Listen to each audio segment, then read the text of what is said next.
کون ہے وہ؟ ابراہیم ہے، نوح ہے میرے، 950 سال کی محنت. ہم یہاں 9.5 گھنٹے نہیں کر رہے ہیں محنت زندگی میں اللہ کے لیے. 950 سال ایک ہی کام پہ لگے ہوئے. لا الہ الا اللہ، لا الہ الا اللہ، لا الہ الا اللہ. پڑھو پڑھو پڑھو پڑھو پڑھو. مان لو میری بات، مان لو میری بات. دیکھو آخرت تباہ ہو جاتی نہ تو دیکھو تم برباد کر دیے جاتے.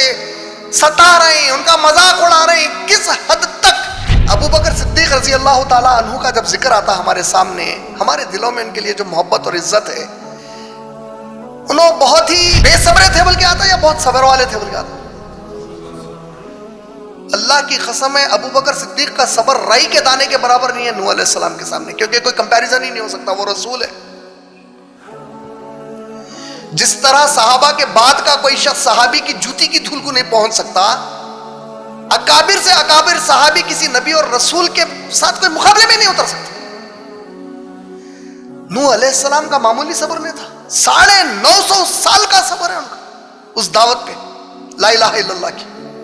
ستائے جا رہے ہیں، تنگ کیے جا رہے ہیں، مذاق اڑایا جا رہا ان کا، لگے ہوئے ہیں دعوت پہ. اللہ کا حکم ہے. تو اس کردار میں کیا بتایا گیا؟ صبر سکھایا گیا. موسیٰ علیہ السلام ایسے رسول جو حجت بنائے جائیں گے ان پورے محمد اور رفیعوں کے سامنے، جس کو بہترین آواز دی گئی تو اللہ کے ساتھ کفریہ جملوں کے گانے گائے، اور جس رسول کی زبان لڑکھڑاتی تھی، جس کو ہکلے تھے، جس کو بات کرنے نہیں آتا تھا، وقت کے سب سے خطرناک دشمن کے سامنے جا کے اللہ کی توحید کو پیش کر. آپ میں سے کتنے ہیں جو دعوت کا کام یہ بول کے نہیں کرتے کہ بھائی ہمارے کو نہیں آتا، بھائی کیسا بولنا نہیں معلوم. ٹھہرے جائیں گے موسیٰ علیہ السلام، یہ مجبوری تھی کیا تیرے پاس بات چیت کرنے کی؟ بول کے تیرے کو تو زبان دیا، گفتگو دیا، اچھی بات کرتا تھا، گانے بھی گاتا تھا، ہنسی مذاق کے اندر گانے گاتا تھا، گالی گلوچ کرتا تھا، اونچی آواز میں باتیں کرتا تھا، اماں باوا کو جھڑکیاں دیتا تھا.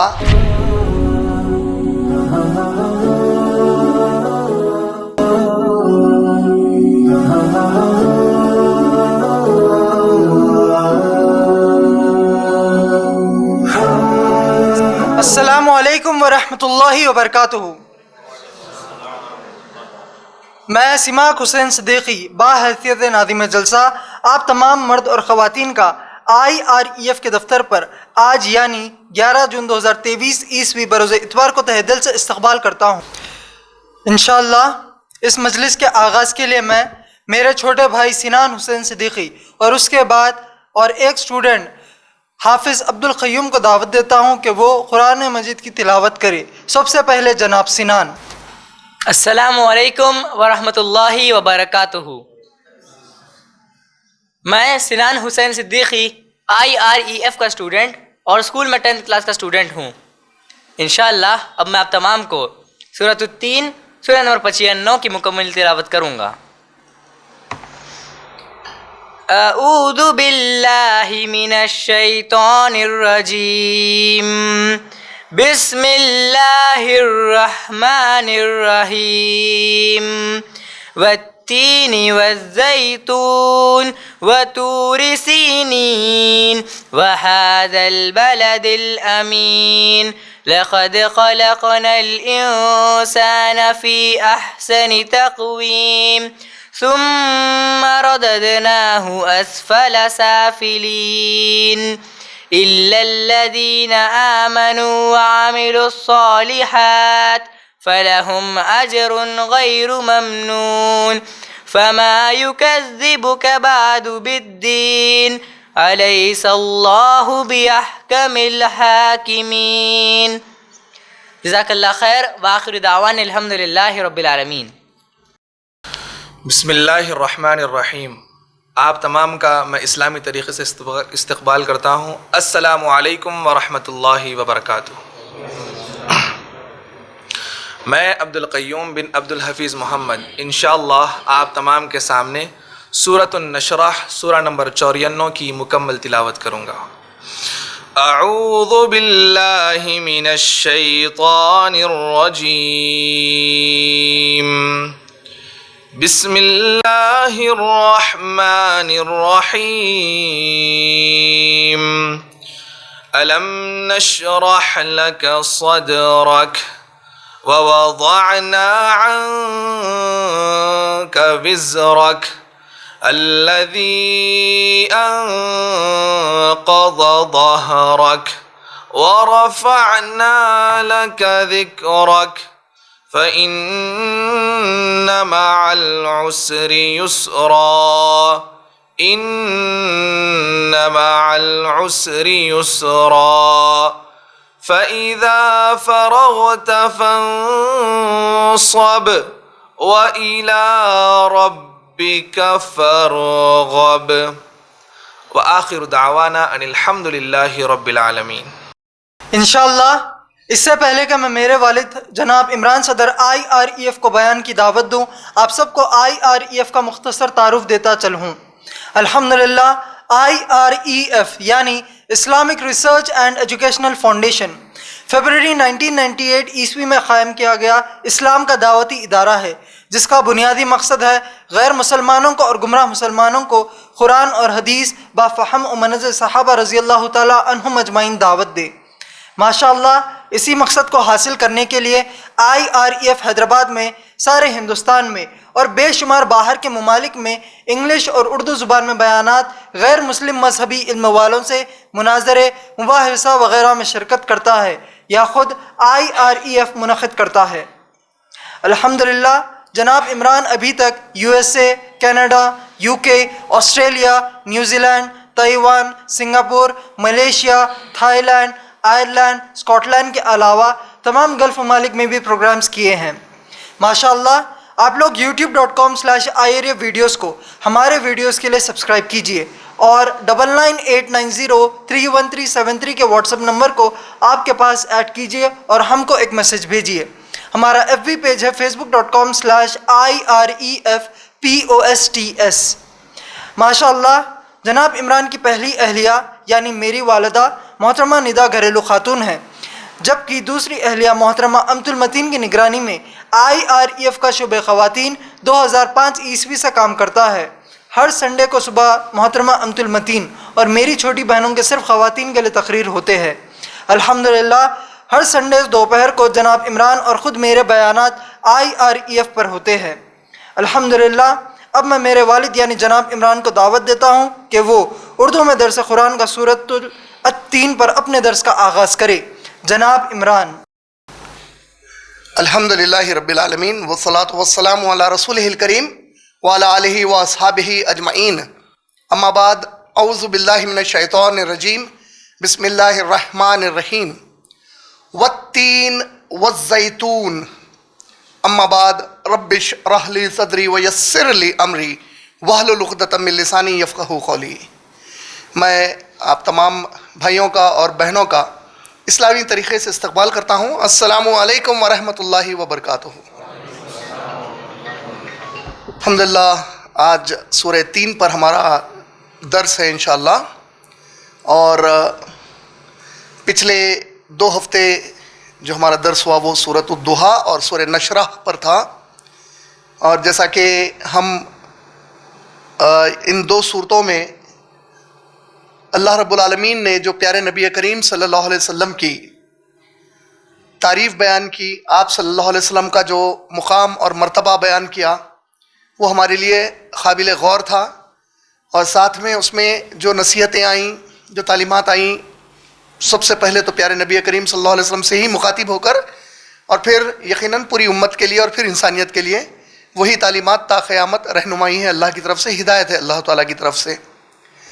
اور سورہ نشرح کے ضمن میں ایک چھوٹی سی بات بتاتا چلوں. میں اس میں جب وَرَفَعْنَا لَكَ ذِكْرَكَ والی آیت کا ہم بیان کر رہے تھے تو اس کے ضمن میں میرے ذہن سے وہ بات بھول گئی جو میں بتانا چاہتا تھا، اور اللہ نے پھر مجھے آج موقع دیا، ہدایت دی کہ اس کا تھوڑا سا تذکرہ کرتے ہوئے سورہ 3 میں داخل ہوں. پوری قرآن مجید میں آپ اگر قرآن کا مطالعہ کریں گے، اسٹڈی کریں گے، تو پوری قرآن مجید میں اللہ رب العالمین نے کہیں بھی یا محمد کہہ کر نہیں پکارا ہے صلی اللہ علیہ وسلم کو. باقی ہر نبی کو اللہ نے مخاطب کیا، یا ابراہیم، یا موسیٰ، یا عیسیٰ. اور اس کی ایک بہت اہم وجہ یہ بتائی جاتی ہے کہ اللہ رب العالمین نے اپنے پیارے نبی کریم صلی اللہ علیہ وسلم سے اپنے خود کا جو محبت کا اظہار ہے وہ اتنی عزت کے ساتھ کیا کہ آپ صلی اللہ علیہ وسلم کا نام لے کر اللہ نے پورے کلام میں کہیں بھی خطاب نہیں کیا. اور جہاں پر نام آیا ہے پوری قرآن میں محمد یہ نام صرف 4 مرتبہ آیا، اور 1 مرتبہ آپ کا نام احمد کہہ کر آیا ہے صلی اللہ علیہ وسلم. آپ آل عمران کی آیت نمبر 144 جب پڑھیں گے، سورہ محمد صلی اللہ علیہ وسلم کی آیت نمبر 2، سورہ صف کی آیت نمبر 6 میں احمد کہہ کر آیا ہے، سورہ فتح میں اللہ کے نبی کریم صلی اللہ علیہ وسلم کا نام آیا ہے. تو جہاں پر بھی قرآن میں اللہ نے نام لیا وہاں پر محمد صلی اللہ علیہ وسلم کے نام کے بعد فوراً آپ کو عزت بخشی رسول اللہ کہہ کر، محمد رسول اللہ کہہ کر نام آیا ہے صلی اللہ علیہ وسلم کا. اور جہاں احمد کہہ کر آیا ہے وہ ہے سورہ صف کی آیت نمبر 6، جس میں اللہ رب العالمین نے پیشن گوئی دی اور فرمایا کہ عیسیٰ علیہ السلام نے اپنے صحابہ سے کہا، اپنی قوم سے کہا کہ میرے بعد ایک نبی آئیں گے جس کی میں تم کو خوشخبری سناتا ہوں، اور ان کا نام احمد ہوگا. تو یہ ایک آپ صلی اللہ علیہ وسلم کے جو ہے تعظیم میں ایک اور بات تھی جو مجھ سے پچھلے درس میں بھول ہو گئی، یا میں بھول گیا کہنا آپ لوگوں سے. تو ماشاءاللہ یہ بھی ہمارے لیے قابل ذکر اور قابل قدر بات ہے کہ اللہ رب العالمین نے پیارے نبی کریم صلی اللہ علیہ وسلم کو اتنا اونچا مقام عطا فرمایا. اچھا، اسی کے ساتھ دیکھیے آپ سورہ نمبر 90 سورہ بلد تھا، اور سورہ نمبر 91، 92، 93، 94 یہ جو 4 سورے ہیں، ان 4 سوروں میں آپ لوگوں نے غور کیا ہوگا کہ ہم محسوس کیے کہ نبی کریم صلی اللہ علیہ وسلم سے ڈائریکٹ خطاب تھا ان 4 سوروں میں اللہ رب العالمین کا. سورہ بلد کے بعد جو 4 سورے آئے ان چاروں صورتوں میں اللہ رب العالمین کا بالواسطہ خطاب رسول پاک صلی اللہ علیہ وسلم سے تھا. یقیناً پوری قرآن آپ صلی اللہ علیہ وسلم پر ہی نازل ہوئی، لیکن جس میں یعنی کہ یا ایھا الناس اگر کہا گیا تو خطاب سارے انسانوں سے اللہ تعالیٰ کا، یا ایھا الکافرین یا کافرون سارے کافروں سے خطاب ہے اللہ تعالیٰ کا اس میں. لیکن یہ جو 4 سورے ہیں خاص طور پر اس میں نبی کریم صلی اللہ علیہ وسلم سے بہت زیادہ مخاطبت تھی، اللہ تعالیٰ کی ڈائریکٹ مخاطبت تھی. آپ صلی اللہ علیہ وسلم سے بالواسطہ اللہ کا خطاب تھا ان 4 صورتوں میں. اب اس کے بعد جو سورہ 3 آج جو ہم سورہ پڑھنے والے ہیں، یہ سورہ نمبر 95 ہے، اور اس میں آپ دیکھیں گے کہ اب وہ ڈائریکٹ خطاب جو اللہ رب العالمین نے نبی صلی اللہ علیہ وسلم سے کیا وہ اس سورے میں اس طریقے سے اب آپ نہیں پائیں گے، بلکہ اللہ تعالیٰ کا خطاب کا انداز جو ہے تھوڑا سا تبدیل ہو چکا ہے. اور پھر یہ سورہ بھی ویسے ہی ہے جیسے پچھلے کئی صورتیں ہم دیکھتے آ رہے ہیں کہ اللہ تعالیٰ قسمیں کھا کر بات کو شروع کر رہے ہیں. تو اس میں بھی اللہ تعالیٰ نے قسمیں کھائی ہیں، والتین والزیتون وطور سینین وہذا البلد الامین. تو 4 جو ہے ان آیاتوں میں جو قسمیں آئی ہیں، تین کی قسم ہے، زیتون کی قسم ہے، طور سینین یعنی سینین کے پہاڑ کی قسم ہے، اور اس امن والے شہر کی قسم ہے. یہ 4 قسمیں کھائیں، اور پھر اس کے بعد دوسری آیتیں شروع ہو جاتی ہیں. اور پھر یاد دلا دوں کہ قسمیں جب اللہ تعالیٰ کھاتے ہیں تو جہاں قسمیں ختم ہوتی ہیں اس کے بعد کی جو آیتیں آتی ہیں اس میں اصل وہ بات بتائی جاتی ہے جس کو اللہ بڑی اہمیت سے بتانا چاہ رہے تھے اور جس کے لیے اللہ نے قسمیں کھائی ہیں. تو یہ بھی بات اپنے ذہن میں رکھ لیجئے. اب جہاں تک والتینی والزیتونی وطور سینین یہ جو آیتیں ہیں قرآن کی سورہ التین کی سورہ نمبر 95 کی، تو ہم سب جانتے ہیں تین، زیتون، اولیو، فگ، یعنی زیتون انجیر ہو گیا، اور اسی طریقے سے جو ہے اللہ رب العالمین نے پہاڑ طور کی قسم کھائی ہے.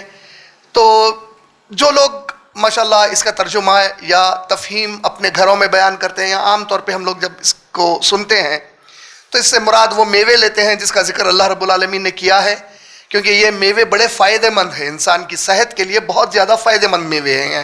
تو اس ضمن میں چاہ رہا تھا کہ ایک بار ہم کچھ تصاویر ان میووں کی دیکھ لیں تاکہ سورے میں آگے بڑھنے سے پہلے ہم کو تھوڑا سا اور دلچسپی پیدا ہو جائے. یہ تین اور زیتون وغیرہ تو ہمارے کھانے وغیرہ کے ساتھ عرب لوگ تو بہت زیادہ استعمال کرتے ہیں اس کو، تو عرب ڈشز میں آپ کو یہ دونوں بھی چیزیں بہت زیادہ ملیں گی انشاءاللہ، والتین اور والزیتون۔ اچھا، اب اس میں دیکھیے آپ جو زیتون ہیں اس کے جو میڈیکل بینیفٹس ہیں بے شمار ہے۔ اب میں جو میرے ہاتھ آسانی سے لگ گیا ریسرچ میں وہ 10 بینیفٹس، میڈیکل بینیفٹس جس کے کھانے کی وجہ سے کیا کیا فائدے ہیں۔ آپ کے کارڈیو ویسکولر بینیفٹس، آپ کے دل کے جو نسیں ہیں اس کو مضبوط کرتا ہے، جس کی وجہ سے آپ کا دل پمپنگ جو کرتا دھڑکتا وہ بالکل صحیح دھڑکتا۔ دل کا دھڑکنا بہت اہم اس لیے ہے، یعنی کہ برابر دھڑکنا تو بہت ضروری ہے ورنہ مر ہی جاتے، لیکن پوری اپنی جوانی میں دھڑکنا انہیں، کیونکہ خون آپ کا جتنا پتلا رہا اتنا آپ کے لیے صحت کی نشانی ہے، ورنہ خون گاڑھا ہونے سے کئی بیماریاں آنے کے امکانات ہو جاتے۔ تو زیتون کی وجہ سے خون بھی پتلا ہوتا ہے، ویٹ لاس ہوتا۔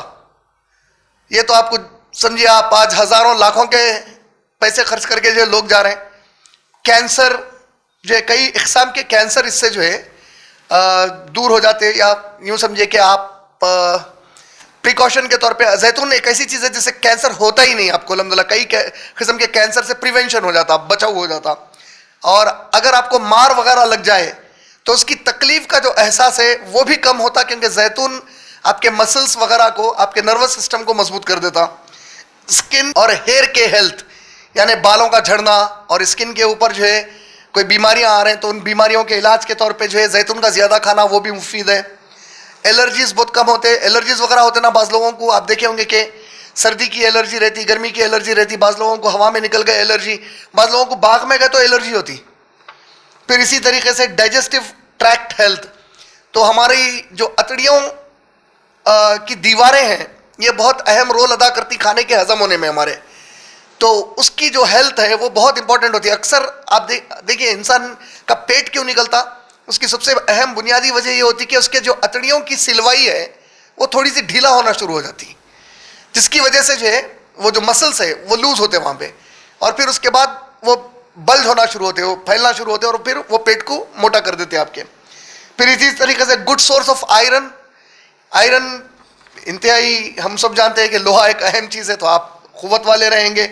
پھر آنکھوں کی بینائی کے لیے فائدہ مند ہے، اور آپ کا جو بلڈ لیول ہے، جو آپ پورا کمپلیٹ بلڈ ٹیسٹ کراتے، اس میں جو چیزوں کی ایک فہرست رہتی، ایک لسٹ رہتی کہ یہ اتنا رہنا، یہ اتنا، وہ تمام آپ کے جو ہے بلڈ کے چیزوں کو انہیں جڑا کر رکھتا۔ تو یہ ہو گیا سمجھیے آپ زیتون کے کچھ فائدے۔ اسی طرح یہ انجیر یا انجیر کے فائدوں میں again regulates blood sugar, sugar کی بیماری خطرناک چیز ہے، تو اگر آپ انجیر کا استعمال کریں گے تو انہیں شوگر کے لیول کو برابر کر کے رکھتی، نہ بڑھنے دیتی نہ گھٹنے دیتا انجیر۔ کانسٹیپیشن کو کلیئر کرتا، کانسٹیپیشن کا مطلب کیا ہے، یعنی پیٹ گھٹ ہو جاتا، آپ کھانے کے بعد جو ہے جو آپ کو بڑی طہارت آسانی سے آنا چاہیے وہ نہیں آتی، جس کو قبض بولتے ہیں، قبض ہو جاتا تو وہ اس کو دور کرتا۔ پھر ویٹ لاس میں انہیں بھی کافی مدد کرتا، اسکن کی ہیلتھ اس کی وجہ سے اچھی رہتی۔ کسی کو پائلز کی بیماری ہے تو پائلز کی بیماری دور ہوتی اس کی وجہ سے۔ بلڈ پریشر کسی کا ہائی ہے تو انہیں بلڈ پریشر کو لو کرتا۔ دل کی بیماریوں کے لیے فائدہ مند ہے، ہڈیوں کو مضبوط کرتا، اور کولیسٹرول لیول کو کم کر دیتا۔ کینسر سے بچاؤ کا ایک بہترین ذریعہ ہے۔ اور اگر آپ کے حلق میں کسی قسم کی تکلیف ہے، درد ہے، آپ کو حلق کی شکایتیں ہیں، فیرنگس لیرنگس کی، تو اس کے اندر بھی کافی آپ کو سہولت ہوگی، اور جو حلق کی بیماریاں ہیں اس سے آپ کو فائدہ پہنچے گا۔ پھر اس کے ساتھ آپ کی امیونٹی کو بڑھاتا ہے۔ امیونٹی کا مطلب انسان کے جسم میں جو ہے اللہ تعالیٰ نے ایک ایسا نظام رکھا ہے کہ جب کوئی بیماری کے وائرس یا بیکٹیریا داخل ہوتے اس کے جسم میں، تو اللہ نے اندر وائٹ بلڈ سیلز دیے ہیں جو اس سے لڑائی کرتے۔ اور بیمار کب ہوتا ہے انسان، جب وائٹ بلڈ سیلز کمزور پڑ جاتے، وہ آپ کی فوج ہے جسم کے اندر، آپ کے خون میں کی فوج ہے، وہ جب وہ فوج کمزور پڑ جاتی تو آپ بیمار پڑتے۔ دوا کیوں لیتے آپ؟ دوا اس لیے لیتے کہ وہ آپ کی فوج کو دوا کے ذریعے سے پھر آپ مضبوط کرتے، یعنی کہیں اگر لڑائی ہو رہی ہے، اگر ٹینکس کی ضرورت ہے فوجیوں کو، ٹینکس کے بجائے اگر آپ ان کو ایروپلین دے دیے تو کچھ بھی نہیں ہوتا، F-16 دے دو، آپ کچھ بھی دے دو، وہاں ضرورت کی ہے ٹینکس کی ہے۔ تو جو بیماری کے وقت جو دوا دی جاتی اس وقت وہ فوج کی ضرورت رہتی وائٹ بلڈ سیلز کو، اس سے مضبوط کرتے، پھر وہ بیماری کو فائٹ بیک کرتے ہو لوگ۔ پھر لیور کی بیماریوں سے بچا کے رکھتا آپ کو، اور اینیمیا جس کو خون کی کمی ہے اس میں بھی جو ہے فائدہ مند ہے، خون کو جو ہے آپ کے کمی سے دور کرنے کے لیے۔ اب دیکھیے اس میں کیا کیا چیزیں رکھی اللہ تعالیٰ، وٹامنس، پروٹینز، منرلز، کیا کیا ہے دیکھو آپ، اس میں ہے B1 ہے، B5، B6، K، B2، B3، B9، vitamin C، اور پھر اس کے اندر آپ کو واٹر کتنا ہے 79.11 گرام، ایک انجیر میں لگ بھگ 80% پانی مل جاتا۔ اور شاید آپ لوگوں کو یہ معلوم ہوگا کہ پانی کئی بیماریوں کا علاج ہوتا، جو لوگ کم پانی پیتے وہ کئی بیماریوں میں مبتلا ہوتے، اور جو لوگ پانی بہت زیادہ بھی نہیں پینا چاہیے، بہت زیادہ پانی پینا بھی موت کا ذریعہ بن سکتی ہے۔ ابھی لیٹسٹ جو ایک ریسرچ آئی، بروس لی جو بہت مشہور مارشل آرٹس کے لیجنڈ مانے جاتے ہیں، ان کی موت کی ایک اہم وجہ بتائی گئی کہ وہ پانی حد سے زیادہ کثرت سے پیتے تھے، جس کی وجہ سے ان کا دماغ پھیل گیا تھا، جس کی وجہ سے وہ مرے۔ واللہ عالم، غیب اللہ جانتے۔ بہرحال وہ اس وجہ سے مرے یا نہ مرے، اس سے ایک بات تو سمجھ میں آئی کہ انہیں دماغ کو پھیلا دیتا اگر حد سے زیادہ پانی پینا شروع کر دیے تو، اور وہ پھر نقصان دہ ہو جاتا ورنہ۔ لیکن پانی تو زیادہ پینا چاہیے، پانی زیادہ پینے کے بے شمار فائدے ہیں۔ تو اب اگر 80% اس میں پانی ہے کا مطلب یہ خود آپ کے لیے بہت فائدہ مند ہو گیا۔ پھر اس میں پروٹینز ہے، منرلز ہے، کیلوریز اس کے لو ہیں، شوگر ہے، ڈائٹری فائبر ہے، کاربوہائیڈریٹس ہے، فیٹ ہے، یعنی ہر وہ چیز جو انسان کو ایک اچھی صحت کے لیے ضروری ہے وہ مکمل طور پہ اللہ تعالیٰ نے اس میوے میں رکھ دی ہے۔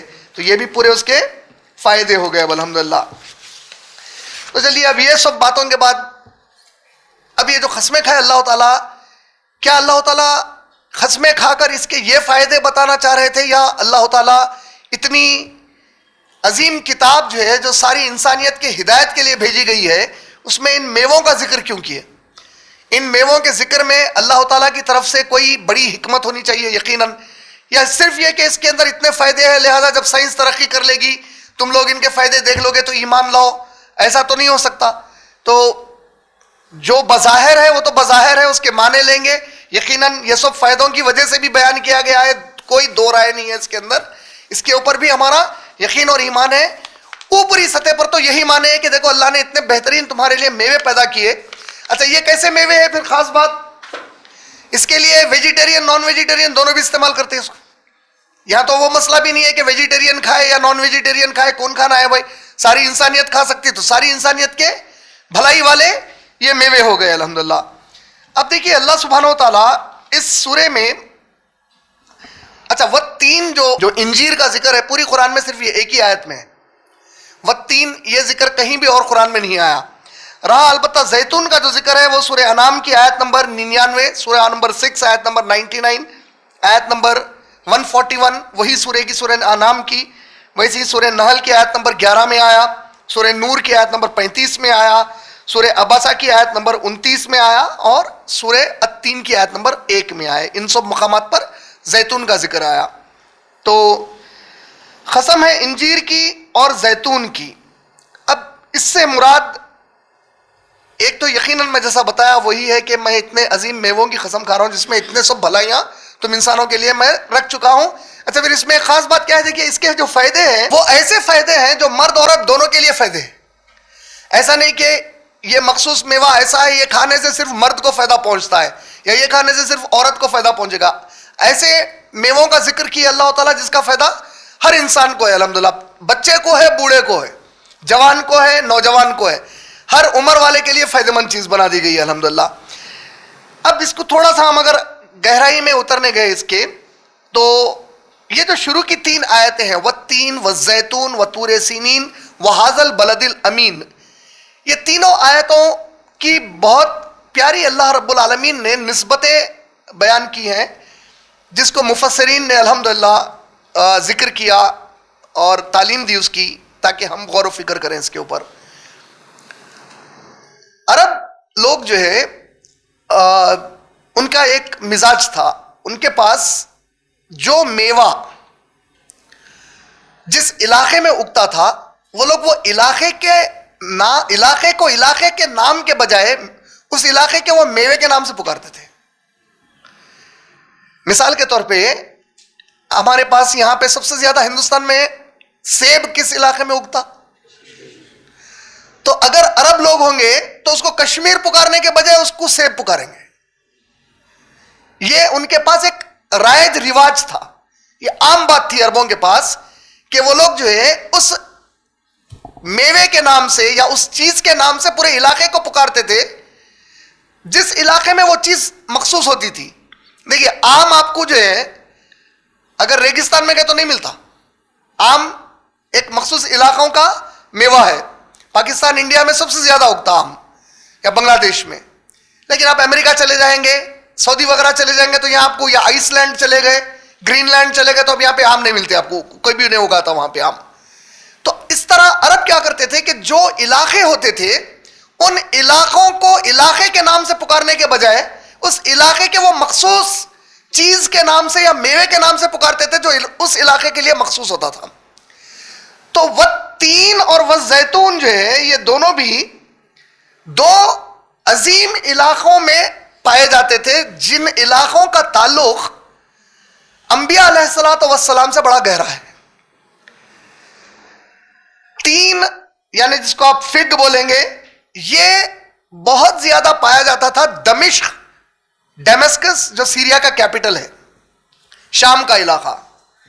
اچھا اب جب ہم سیریا آج کے دور میں بولتے تو آج کا سیریا بہت چھوٹا ہو گیا. نبی پاک صلی اللہ علیہ وسلم کے زمانے کا جو سیریا تھا اس میں عراق کا بہت بڑا حصہ تھا, ٹرکی کا آپ کو north and south east of Turkey کا ایک بڑا حصہ آپ کو شام کے اندر ہی مل جاتا تھا اس وقت. تو اب وہ ذہن میں رکھتے ہوئے میں اس کے میپس بھی لایا تھا کہ آپ لوگوں کو سمجھنے میں اور آسانی ہو جائے. تو جو سیریا وغیرہ کا جو علاقہ ہے, اب آج کے سیریا میں آپ دیکھیں گے تو آج کے سیریا کے نارتھ ایسٹ میں, نارتھ ایسٹ کا مطلب کیا ہوگا, دیکھیے نارتھ ساؤتھ ایسٹ ویسٹ یہ چار ڈائریکشن ہوتے عموماً, نارتھ شمال جنوب مشرق مغرب. ایک شمال مشرقی علاقہ بولتے, شمال مشرقی علاقہ مطلب پورا شمال میں نہ رہتا, تھوڑا شمال سے مشرق کی طرف جھکا ہوا رہتا انہیں. ویسے شمال مغربی علاقہ بولتے ہیں, انگلش میں کیا بولیں گے اس کو, نارتھ ایسٹ ایریا بولیں گے. نارتھ ویسٹ, نارتھ میں تھوڑا ویسٹ کی طرف جھکا ہوا. ویسے ساؤتھ ایسٹ یا ساؤتھ ویسٹ بولتے. پھر ساؤتھ بولا تو جنوب ہو گیا, تھوڑا سا ایسٹ کی طرف ہٹ گیا انہیں تو ساؤتھ ایسٹ ہو گیا, ویسٹ کی طرف ہٹ گیا ساؤتھ ویسٹ ہو گیا, جنوب مشرقی یا جنوب مغربی. تو اس اعتبار سے آج کا جو سیریا ہے اس سیریا کا نارتھ ایسٹ آتا آپ کو, عراق کا نارتھ ویسٹ آتا, ٹرکی کا ساؤتھ ایسٹ آتا. ٹرکی کا ساؤتھ ایسٹ, سیریا کا نارتھ ایسٹ اور عراق کا نارتھ ویسٹ. اس کو سمجھ جائیں گے ہم لوگ تھوڑا. دیکھیے یہ جو میپ ہے پہلا, اس میں ایک جو میں بلیک سپاٹ کیا, وہ جو بلیک سپاٹ ہے دیکھیے ٹرکی بھی آ گیا, سیریا بھی آ گیا, وہاں پہ عراق بھی آ گیا. اچھا یہ تھوڑا سا آپ لوگوں کے لیے ہو سکتا تھوڑا سا کمپلیکیٹڈ ہوں گا میپ, اس کو اور آسان. اچھا اس کو یہ میپ کو دکھانے سے پہلے بتا دیتا ہوں اس کی خاصیت کیا ہے اس میپ کی. اللہ سبحانہ و تعالیٰ سورہ ہود کی آیت نمبر 44, سورہ نمبر 11 آیت نمبر 44 میں ذکر کیے کہ ہم نے پھر پانی کو حکم دیا کہ اے پانی تھم جا, زمین سے کہا کہ اے زمین پانی کو اپنے اندر جذب کر لے, اور نوح کی کشتی کو حکم دیا کہ جودی کی پہاڑی پر رک جا. تو JUDI جودی, جوڈی انگلش میں بولیں گے آپ اس کو. کہاں پہ اس لفظ کے ساتھ یہ پہاڑی کا نام کہاں پہ آیا, سورہ ہود کی آیت نمبر 44 میں آیا. تو سورہ ہود کی آیت نمبر 44 میں جس جودی پہاڑی کا ذکر آیا وہ یہیں پہ ہے. دیکھو آپ اگر بارڈرز دیکھیں تو دیکھیے ٹرکی کو دیکھ لو آپ, یہ پورے کنٹریز کو لگ رہا, دیکھ سک رہے ہیں نا آپ لوگ برابر. عراق میں اوپر ہو گیا, سیریا لگ گیا, ٹرکی لگ گیا یہاں پہ جا کے. اب اس کی خاص بات کیا ہے, اس کو تھوڑا سمجھنے کے لیے آج اب اگر یہ ایریا میں چلے گئے, نبی صلی اللہ علیہ وسلم کے زمانے میں یہ ایریا میں چلے گئے, تو یہ وہ ایریا ہے جہاں پہ 3 بڑی کثرت سے اگتے تھے. سمجھ میں آیا؟ وہ 3 جو اللہ قسم کھا رہے ہیں گویا اس علاقے کا ذکر کر رہے ہیں اللہ تعالیٰ. کون سے علاقے کا؟ جہاں 3 بڑی کثرت سے اگتے تھے. اور اس علاقے میں ایک خاص چیز کیا ہے؟ اس علاقے میں وہ پہاڑی موجود ہے. کون سی پہاڑی؟ جس پر نوح علیہ السلام کی کشتی تھمی تھی وہ طوفان کے بعد، جس میں اللہ تعالیٰ نوح علیہ السلام کو بچا لیے اور ان کے ساتھ ان پر ایمان لانے والوں کو بچا لیے. اچھا، اس کی بڑی اہمیت کیوں ہے نوح علیہ السلام کے اس واقعے کی؟ تو نوح علیہ السلام کو آدم ثانی بھی کہا جاتا ہے، یعنی دوسرے آدم علیہ السلام. نوح علیہ السلام کے طوفان کے بارے میں ایک چھوٹا سا ذکر، اگرچہ کہ ہمارے اس درس کا خاص حصہ تو نہیں ہے، لیکن ایک معلوماتی طور پر بائبل کے حساب سے نوح علیہ السلام کا جو طوفان آیا اس میں ساری دنیا ڈبا دی گئی. قرآن نے ایسا کہیں بھی تذکرہ نہیں کیا کہ میں ساری زمین کے اوپر طوفان بھیجا اور ساری زمین ڈبا دی گئی، یہ قرآن میں تذکرہ نہیں آیا. خاص بات یہ ہے کہ اللہ نے کہا جس جگہ میں جہاں طوفان بھیجا گیا نوح علیہ السلام کے علاقے میں، ابھی جتنی بھی سائنٹیفک ریسرچ ابھی تک جو موجود ہے ان کے حساب سے ایک ایسا زمین کے اوپر وقت گزرا جہاں پہ انسانوں کی آبادی صرف اس جودی اور اس کے آس پاس کے علاقے کے پاس ہی تھی. یعنی ساری زمین پر ابھی انسان موجود نہیں تھے اس وقت پہ. پوری انسان تھے کتنے ہوں گے اس ٹائم پہ؟ آج اتنے بڑھ گئے، بہت کم انسان تھے. جتنے بھی بسے ہوئے تھے وہ جودی پہاڑی اور اس کے آس پاس کے علاقے میں بسے ہوئے تھے. جو طوفان آیا ہم نے سارے انسانوں کو ڈبا دیا کا مطلب کیا ہوا؟ انسان جہاں پر تھے وہیں تھے، اتنے ہی تھے، اس کے علاوہ تھے ہی نہیں. سارے انسانوں کو ڈبا دیا نوح علیہ السلام کے طوفان میں، سوائے جو ان کے اوپر ایمان لائے. تو قرآن کا جو تذکرہ ہے ایک معنوں میں سائنسی اعتبار سے قریب ہے، سائنسی اعتبار سے بہت صحیح ہے. بائبل ساری زمین ڈوب گئی بولتی ہے، اور یہ چیز کو سائنس نہیں مانتی کہ ساری زمین کبھی پورے طوفان میں ڈوب گئی تھی بلکہ واللہ عالم. تو بہرحال یہ ایک واقعے میں ہم کو یہ سمجھ میں آیا کہ نوح علیہ السلام کا تذکرہ اس میں کیا گیا ہے اس علاقے کے ذکر کے ذریعے سے. وہ جودی کی بات لائی کیوں گئی؟ دیکھیے، اگر میں غار ہرا بولا آپ کے ذہن میں فوری کون سے رسول آ گئے؟ مگر میں بولا ہی نہیں ان کا نام محمد صلی اللہ علیہ وسلم کا. غار ہرا کے ہو سکتے دوسرے بھی فیضے ہوں، غار ہرا سے ہو سکتا منسلک اس سے جڑے ہوئے دوسرے بھی قصے ہوں، لیکن آپ فوری کس کا نام لیے؟ تو اسی طریقے سے نوح علیہ السلام کا نام لیے بغیر ان کا ذکر کر دیا اللہ تعالیٰ. اور پھر وہ جودی پہاڑی کا بھی نام نہیں لیے، وہ عرب کے مزاج کے حساب سے اس پھل کا نام لیے جو اس علاقے میں سب سے زیادہ اگتا. اب وہ علاقے کا ذکر کیوں آیا؟ کیونکہ اس علاقے میں نوح علیہ السلام کی کشتی کو تھمایا گیا تھا. تو یہ ہو گیا وہ تین میں ذکر کس کا؟ ایک معنوں میں وہ زیتون. اب زیتون پھر سے وہی ہوگا کہ بجائے علاقے کے نام کے میوے کا نام وہی عرب جس طریقے سے بجائے علاقے کے میوے کو پکار لیتے تھے زیتون. زیتون آج بھی آپ کو سب سے زیادہ ملے گا ساری دنیا میں جس جگہ اگتا ہے وہ ہے آپ کا آج کا فلسطین کا علاقہ، خاص طور پر وہ جیروسلم والا حصہ، ویسٹ گازا والا حصہ. ویسٹ گازا معلوم ہے نا آپ لوگوں کو، مغربی گازا. کیا خوبی ہے اس کی؟ مغربی غازہ کی خوبی کیا ہے؟ معلوم بولے نا، میں ابھی جھوٹ بولے. ارے بھائی صاحب، پوری لڑائی وہیں چل رہی نا اسرائیل سے، وہیں تو بیت المقدس ہے نا، پوری لڑائی وہیں تو ہو رہی نا. فلسطین بہت بڑا ہے، سمجھ رہے ہیں آپ؟ فلسطین کا ایک مغربی حصہ ہے جہاں پہ بیت المقدس ہے. وہ فلسطین کا ایکچولی سدرن حصہ ہے، وہ ساؤتھ کے حصے میں ساؤتھ ویسٹ، اس میں ویسٹ کا حصہ ہے، غازہ کا ایک چھوٹا علاقہ ہے. اب وہ کتنا بڑا ہوگا بمشکل، حیدرآباد بہت بڑا ہے اس علاقے سے. وہ علاقے میں، وہی علاقے میں جیروسلم کا شہر ہے. وہ جیروسلم میں بیت المقدس ہے جہاں پہ پوری لڑائی، کیونکہ اس کے بارڈر کو لگ کے اسرائیل ہے. سمجھ میں آ رہی بات؟ تو جیروسلم میں اللہ تعالیٰ کون سے نبی کو بھیجے تھے، رسول کو بھیجے تھے وہاں پہ؟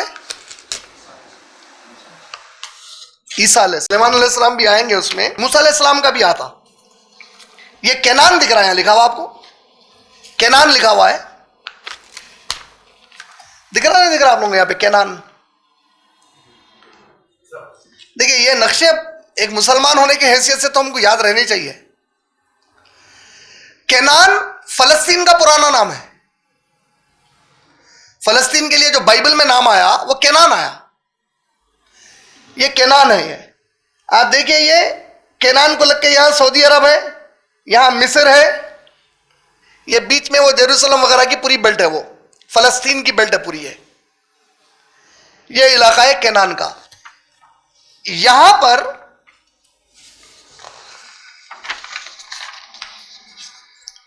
یہ ہے جیروسلم, اوپر اسرائیل ہے. وہی نقشہ تھا نا جو پہلے بتایا, ناموں کے ساتھ آ گیا اس میں. ٹھیک ہے, دکھ رہا نا, یہ کلیئر ہے نا آپ لوگوں کو؟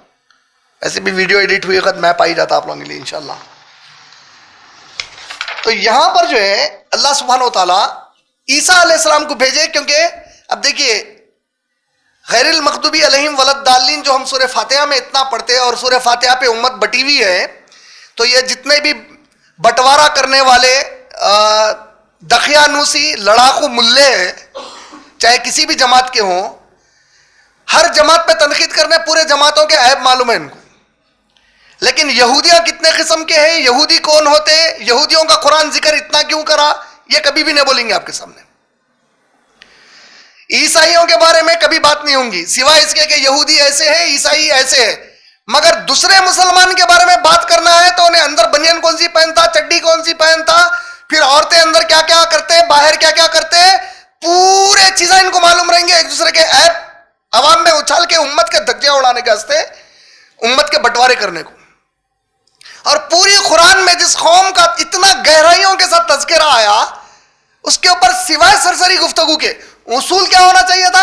امت کے اندر جو اختلافی بعض ایسے مسائل ہیں جس کی بنیاد پہ نہ جنت ملنے والی ہے نہ جہنم ملنے والی ہے, ان کا تذکرہ کم کرتے اور ان تذکروں کو زیادہ رکھتے جس پہ قرآن کافی گہرائی میں تذکرے کرا.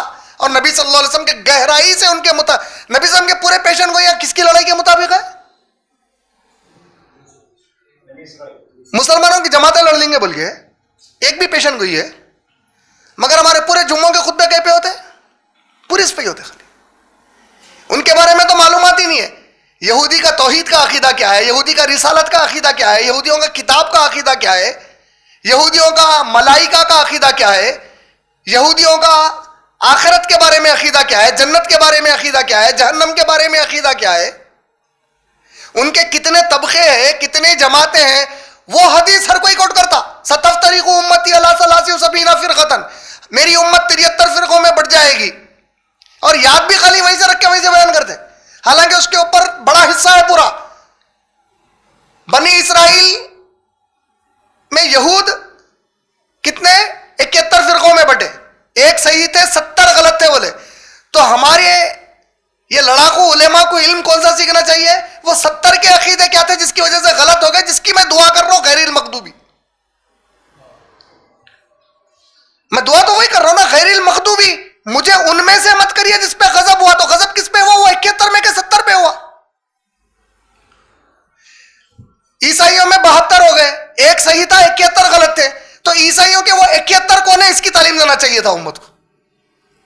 وہ 2 کی تعلیم دے دیتے تو امت کے 72 نہیں ہوتے تھے پھر فرقے. امت 73 میں بٹی, ایک صحیح ہے. تو وہ جو 72 غلط ہوئے, ان کی غلطی کیا ہے بولے, محمد صلی اللہ علیہ وسلم بنی اسرائیل کے نقش قدم پہ چلیں گے. اگر ان کا کوئی کم وقت کسی بل میں داخل ہوا, ان لوگوں اس کے بل میں داخل, نقش قدم چلیں گے بولے. میری امت کی مثال بنی اسرائیل کے جوتے کی تلے کی مثال کی طرح ہو جائے گی بولے, اللہ حفاظت کرے. تلے کی مثال بولے تو تلہ کس کو بولتے, جوتے کا سول کو بولتے. کتنی بڑی حکمت ہے معلوم ہو مثال دینے میں نبی صلی اللہ علیہ وسلم کی. آپ اوپر سے جوتے کو دیکھ کے سیدھی طرف کا بائیں طرف کا بول سکتے ہیں, سول کو دیکھ کے نہیں بول سکتے. اس حد تک مشابہت پر اتر جائیں گے میری امت والے کہ جب تک گہرائی سے پورا پرکھے نہیں, سمجھ میں نہیں آئے گا کہ انہیں یہودی ہے یا مسلمان ہے. کوئی کپڑوں کے واسطے بولے غیر المغضوبی علیہم بولے تو اے اللہ مجھے ان میں سے مت کر جو ٹائی پہنتے سوٹ پہنتے, مطلب نکلتا اس کا. یا عقائد کی بنیاد پہ بول رہے ہو, یا وہ جو معاملے کرے قرآن اللہ کی کتاب کے ساتھ, تورات کے ساتھ, موسیٰ علیہ السلام کے احادیث کے ساتھ, اس کی بنیاد پہ بول رہے ہیں. تو اس کی وجہ سے کیا ہوا کہ اب جب یہ سورہ پڑھ رہے ہیں, اچھا یہ سب کیوں ہوتا ہے ایسا معلوم ہے, کیونکہ امت قرآن سے بہت دور ہو گئی اور امت سمجھ بیٹھی کہ ہم تو جاہل ہیں بھائی, قرآن ہمارے کو آتی چ نہیں. قرآن کا ٹھیکہ امت بھی کس کے حوالے کر دی؟ یہ چوروں کے حوالے کری. یہ چوروں کے دماغ میں کیا آیا؟ ارے امت تو ہے جاہل, پورے اندھے ہیں, ہم کنڈے ہوئے تو کیا دکھ رہا تو صحیح ہمارے کو. تو اب امت کو وہ دکھا رہے ہیں جو انہوں دیکھ کے انہوں سمجھ گئے کہ یہ ایسی ہے. اندھوں کی ایک مثال کے اوپر بچپن میں ہمارے کو ایک کہانی سناتے تھے. 4-5 اندھے تھے, اندھوں کو کیا کرے, ہاتھی کے سامنے چھوڑے الگ الگ کر کے. ہاتھی کیسا ہے بتاؤ, ہاتھ لگا کے بولے. ایک اندھا گیا سونڈ کے اوپر ہاتھ پھرا دیا, ایک گیا کان پہ پھرا دیا, ایک گیا پیٹ پہ پھرا دیا, ایک گیا دم پہ پھرا دیا. سونڈ پہ پھرایا سو والا بولا موٹی رسی ہے بولا, پیٹ پہ پھرایا سو والا بولا موٹی دیوار ہے بولا, کان پہ پھرایا سو والا بولا بہت بڑے پتے کے جیسا ہے بولا, دم پہ پھرایا سو والا نے تم تینوں بھی غلط بول رہے, پتلی رسی ہے. چاروں بھی غلط نہیں تھے مگر مکمل ہاتھی کوئی بھی نہیں دیکھا. تو ہم میں کی کوئی بھی جماعت غلط نہیں ہے, مکمل اسلام کوئی بھی نہیں سمجھ رہے مگر کیونکہ قرآن سے دور ہے. کوئی ٹھیکہ لے نہیں سکتا ہم ہی صحیح ہے کا. آپ اس فکر میں صحیح ہو سکتے, وہ تو فکر ہر ایک کے پاس ہے. آج کون سی جماعت ہے مسلمانوں کی جو یہ نہیں بولتی کہ قرآن اور حدیث کو نبی صلی اللہ علیہ وسلم اور صحابہ سے بہتر کوئی بھی نہیں سمجھ سکتے؟ کوئی بول ہی نہیں سکتا مسلمان کوئی بھی جماعت والا. لیکن جب عمل کے دائرے میں آ رہے تو وہ کام نہیں کر رہے, سمجھنے کے دائرے میں آ رہے تو نہیں کر رہے. تو ان کو سمجھانے کیا کرنا, وہ جو 70 ہوئے یہودیوں میں وہ کون تھے اس کے اوپر محنت کر کے بتانا. انہوں کیا کرے, کس طریقے سے کتاب کے اندر تعویلات لائے, کس طریقے سے موسیٰ علیہ السلام کے احادیث کی تشریحات کو بدلے, کس طرح عیسیٰ علیہ السلام کے لائے ہوئے احکامات میں تبدیلیاں کرے, وہ کیا غنڈہ گردی کرے, کس طرح اللہ کی کتاب کو بدلنے کی جرات کر دی ہے. اب کتاب کو تو نہیں بدل سکتے, تعویلات بدل دیے پورے, تفسیریں بدل دیے پورے, ترجمے بدل دیے پورے. تو یہ محنت ہم جس کو صدارت دے دی ہے کہ آپ ہمارے صدر ہیں علم سکھانے میں ہمارے کو, وہ ہمارے صدور نہیں کر رہے وہ محنت. تو دیکھیے میرے جیسے میں بھی آپ لوگوں میں کہیں ایک اندھا ہوں, کالی تھوڑی بینائی ملی گئی اللہ کی طرف سے, تو میرے کو میں کوشش کر لے رہا ہوں, اللہ سے دعا ہے کہ وہ بینائی میں اضافہ فرما دے اللہ تعالیٰ میرے انشاءاللہ.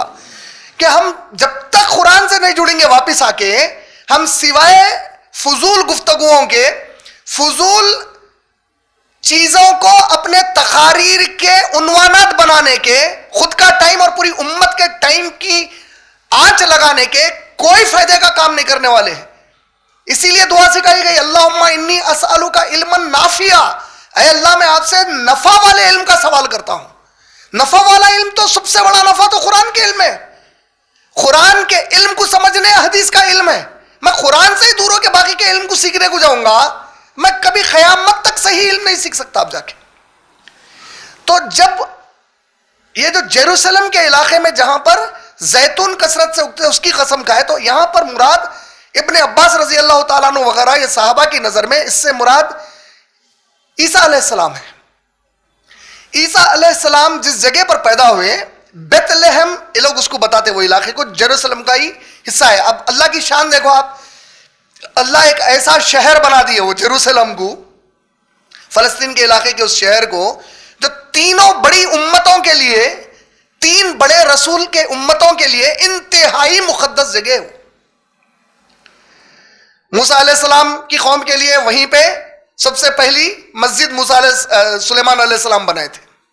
عیسیٰ علیہ السلام جب آ گئے تو ان کے لیے بھی وہ مسجد بیت المقدس کی اہمیت ہے. ساتھ میں عیسیٰ علیہ السلام کی پیدائش وہی علاقے میں. تو جس جگہ پیدا ہوئے, مکے کی جس زمین پہ پیارے نبی کریم صلی اللہ علیہ وسلم پیدا ہوئے, تو کعبۃ اللہ کے ساتھ ساتھ ہم اس کی اہمیت, مکے کی شہر ہمارے نبی کا شہر ہے بولتے, یہ وہ شہر ہے جس میں ہمارے نبی پیدا ہوئے. پھر مدینے کی اہمیت کیوں ہو گئی؟ کیونکہ نبی صلی اللہ علیہ وسلم وہاں پر آرام فرما رہے, آپ کا انتقال ہوا, آپ وہیں پہ دفن ہوئے. تو الحمدللہ دونوں شہروں کی نسبت رسول سے جڑ گئی. تو لازماً عیسیٰ علیہ السلام کی پیدائش اس شہر میں, اور عیسیٰ علیہ السلام پر ایک مسلمان ہونے کے ناطے ہمارا دعویٰ یہ ہے کہ جتنا حق ہم رکھتے ہیں عیسیٰ علیہ السلام سے, ہم سے بڑھ کے کوئی بھی حق نہ رکھتا ان کے اوپر. کہ ہم ہیں جو ان کو ان کے اصلی کیفیت میں ایمان لائے ان کے اوپر, کہ وہ اللہ کے بیٹے نہیں ہے, وہ اللہ کے برابر نہیں ہے, وہ اللہ نہیں ہے, بلکہ وہ اللہ کے برگزیدہ بندہ ہے. معجزاتی طور پر اللہ نے ان کو پیدا کیا, وہ اللہ کے رسول ہیں, با حیات ہیں, زندہ اٹھائے گئے, قیامت سے پہلے آئیں گے, دجال کو ختم کریں گے,